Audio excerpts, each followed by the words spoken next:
snart tilbake til Camp Senkveld og snakke med den aller første som ryker ut av konkurransen. Men aller først så skal vi til et av få band som vi har kjøpt alle platene til. Ja, og jeg har til og med et par japanske utgaver av Hunting High and Low. Og det er jo kult at nye, store band som Keane og Coldplay, de går ut og sier at de har latt seg inspirere av å ha det. Ja, deres siste album, Foot of the Mountain, gikk til nummer 1 i Tyskland, topp 5 i Storbritannia. Og la det ikke være noen tvil, dette er Norges største band gjennom tidene.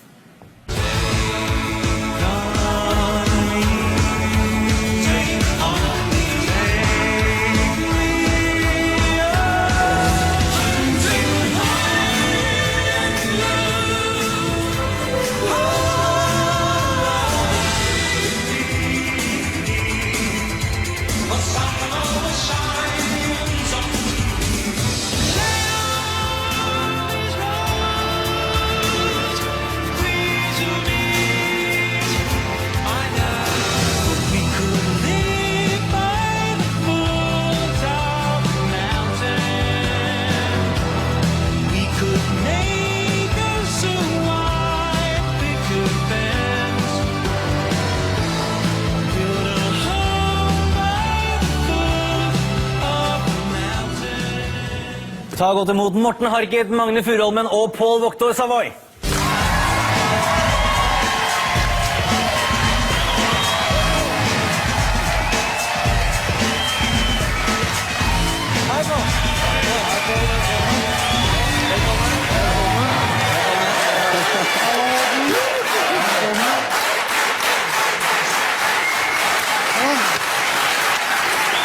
Velkommen til oss. Har det bra? Vi har hatt statsbesøk her i dag, kan du si. Det er valg på mandag. Har dere bestemt dere, eller? For hva skal stemme? vi stemmer bare gitarene, vi. Og så har vi prøvd å få de til å starte band. Ja, nettopp. Ok. Det er mulig med store interne motsetninger. Hvem blir vokalisten i Jens, Erna og Siv-bandet?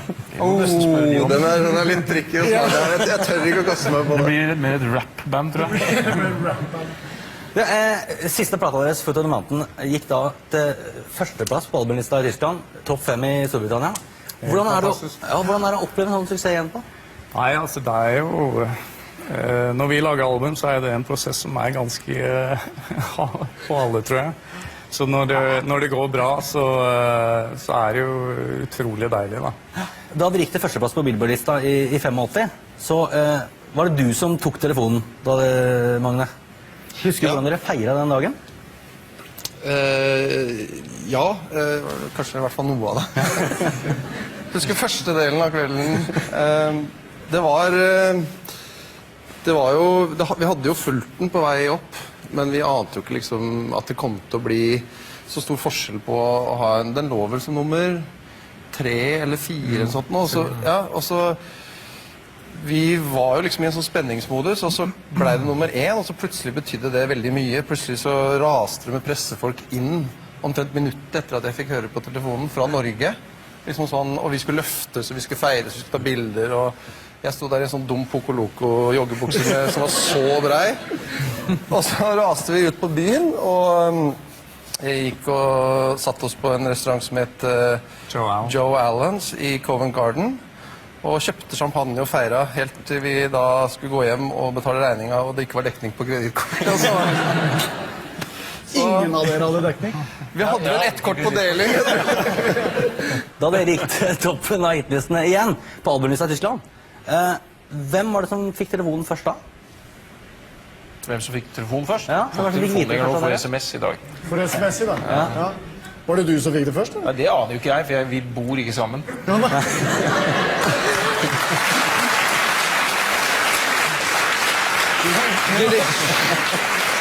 fikk du den. Nei, fikk jeg den. Den synes jeg var god også. Ja. Så du mener at dere kanskje har fått det At vi har flyttet fra hverandre. Ja. Men hvem blir mest glad for å få sånne beskjeder på av dere?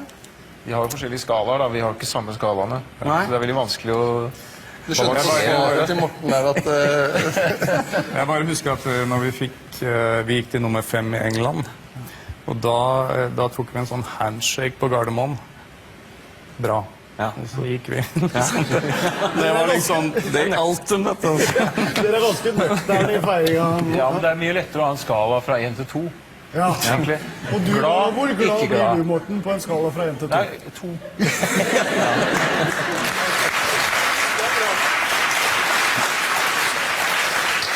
Men nå dere voksne med barn, familie og barn. Og Magne, hva sier ungene til at fatteren nummer 1 foran Lady Gaga og Black Eyed Peas, liksom? Det vel mer hva fatteren sier, sånn nei, vi prøver ikke rubber inn, men det klart, jeg tror de I hvert fall veldig snille overfor meg, og liksom veldig sånn. Min ikke det. Han sier liksom, men det bare I Europa. Ja.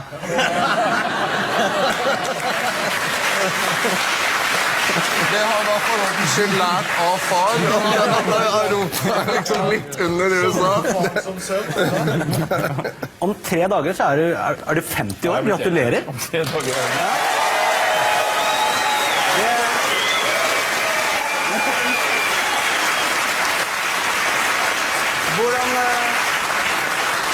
Hvordan feirer du det?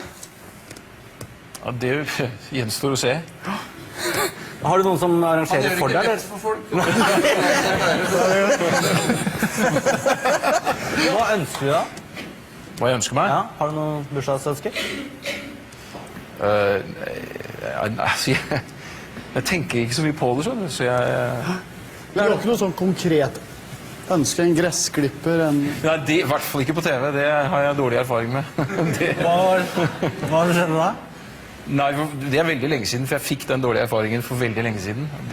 Da visste vi ikke bedre enn at jeg tror jeg sa noe sånn som at jeg kan tenke meg, for jeg bare slang ut sokker kanskje, eller noe sånt, og fikk svar på tiltale. Vi fikk så mye strikkesokker det lava ned, og da snakker jeg konkret, altså fysisk på scenen, det bare det øste på, altså. Så hvis jeg ønsker meg gressklippere, så skjønner du. Ja. Nå fyller jo Morten 50 år, Pål. Hvordan synes du Morten holder seg? Jo, altså... På det mentale, ikke noe... Nei, det jo skremmende å tenke at et par år så kanskje vi ser like sliten ut som han gjør nå, liksom. Sånn det bare. Ja, så er det. Dere skal spille Shadowside for oss litt senere, det gleder vi oss veldig til. Takk så langt.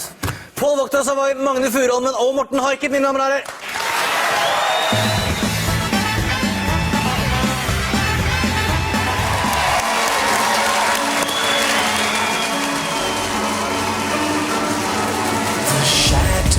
Side you say I have is making everything go bad.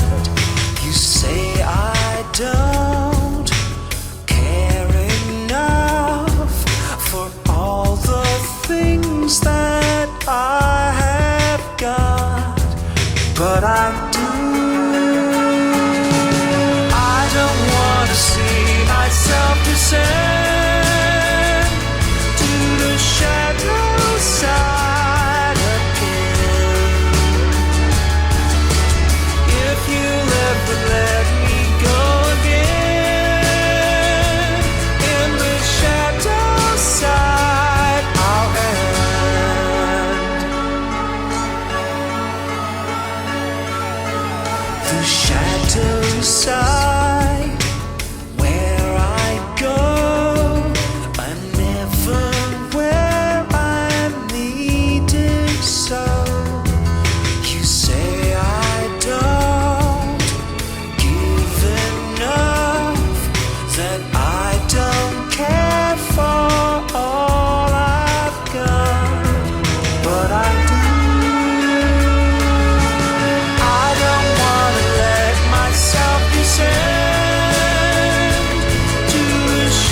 Den 11. september 2001 gikk 2 politimenn inn for å redde skadede i World Trade Center.